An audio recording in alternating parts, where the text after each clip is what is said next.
All right, let's focus on blur filters. The really wonderful thing about blur filters is they have the ability to create a blur effect without a layer mask. The first one that we're going to focus on is called a field blur. So go ahead and open up an image called womenorchids.jpg. And in your layers panel, by hitting Command J, make a duplicate layer of this image and call it field blur.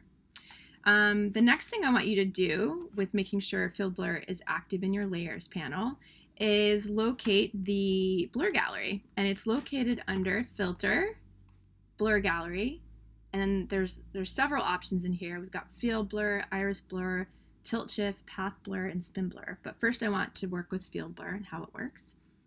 So hit field blur, and you're going to be brought into this field blur option.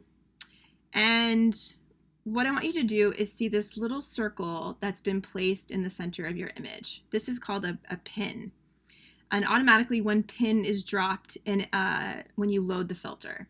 I'm going to go ahead and put my mouse in the middle of this pin, and I'm going to slide it up in between the middle of her eyes, and then add some more pins. I want you to click to add these pins, one on the forehead, and then one on the mouth.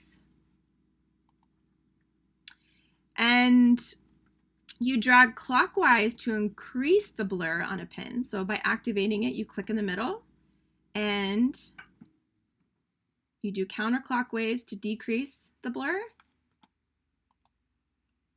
and clockwise to increase it.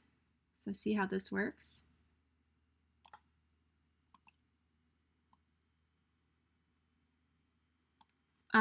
You can delete the pins by selecting a pin and just hitting delete on your keyboard.